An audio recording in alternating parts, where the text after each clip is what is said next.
शीला संदीप भालेराव आहे माझ्या सुनाचं नाव. काय झालं होतं? डिलेव्हरीसाठी आणलं होतं इथं दवाखान्यामध्ये. हो. 6 वाजेला आणलं इथं. 6 वाजेच्या नंतर 6:30 दवाखान्यात आलो. दवाखान्यातून आल्यानंतर ते मॅडम म्हणे मी ठोके बघते बाळाचे. ठोके पानं ते औषध टाकायचं दुसरं ते दिलं सोडून सरी ते आशाळच टाकलं पोटावर. पोरगी थै नाचू लागली, आरडू लागली जोऱ्यानं. मग ते मी म्हणलं मॅडम हे आषाढ आहे. ते मॅडमने ती बाटली घेतली आणि 1-1.5 घंटा त्या इथून गायबच झालं 2 तास. दुसऱ्या मॅडमने डिलिव्हरी केली मग पोरीची. मग त्याला फोडं आली. पाण्यानं आम्ही ते पुसून घेतलं तरी मी ते फोडंच आली. आग होऊ लागली, ती रडू राहिली, लेकराला घेता यायना, त्रास होऊ राहिला तिला, अंगाला होऊ राहिली, जेवण करेना, बसता यायना तिला. ते फोडं फुटले तिच्या अंगावरची. साहेबांना लक्ष करावं, तिची जरा काळजी घ्या. गरीब लोक आहेत आम्ही, आमची काळजी डॉक्टर लोक आहे देवासारखी असते. देवासारख्या देवापाशीच येतोय माणूस. देवाने जर निगराणी केली तर आमचं काही म्हणणं नाही. तिची चांगली काळजी घेतली, आमचं बाळ सून चांगली व्यवस्थित झाली तर ती रडू राहिली खळक्या पाण्यानं. माझं नाव साखराबाई मधुकर भालेराव. सुनबाई कोण? सुनबाई बी आहे, भाशी बी आहे. भाऊ मला सांगा काय तक्रार आहे तुमची काय?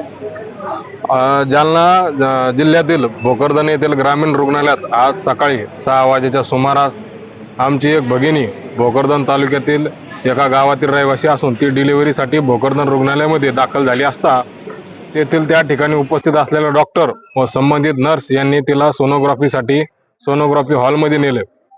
त्यावेळी त्या ठिकाणी तिच्या पोटाला जी जेली लावली जाते ती जेली न लावता कुठला तरी ऍसिड सारखा पदार्थ तिच्या पोटाला लावण्यात आला आणि त्यामुळं अवघ्या काही वेळातच सदरील महिलेच्या पोटाला काळे डाग पडले आणि व तिला ती आग होऊ लागली त्या पदार्थ लावल्यामुळं.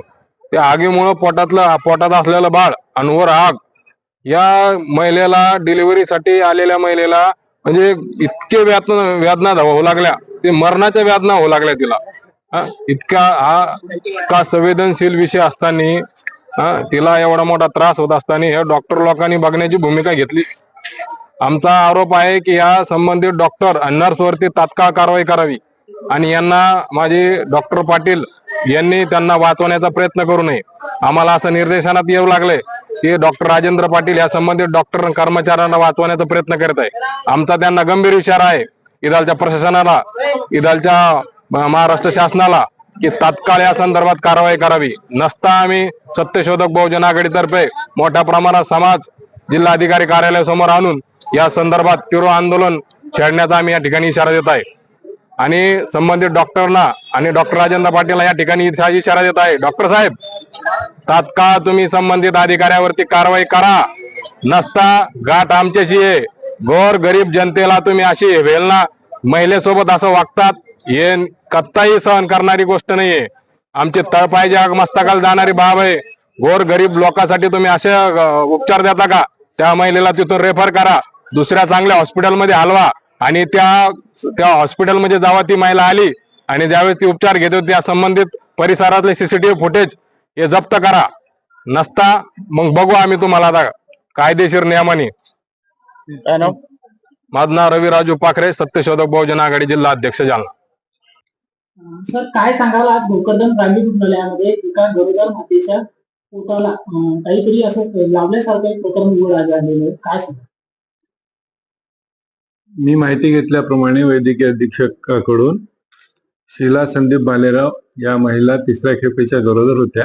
डिलिव्हरीसाठी सकाळी 5:30-6च्या दरम्यान दवाखान्यात भरती झाल्या. त्या भरती झाल्या तेव्हा हृदयाची 3ऱ्या खेपेची होती आणि तिची डिलिव्हरी झाली 6:30च्या दरम्यान.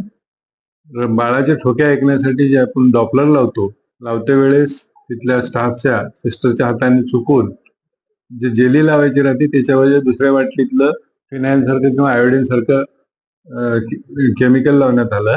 त्याच्यामुळे ते सुपरफिशियल बर्न झालेलं आहे स्किनचं.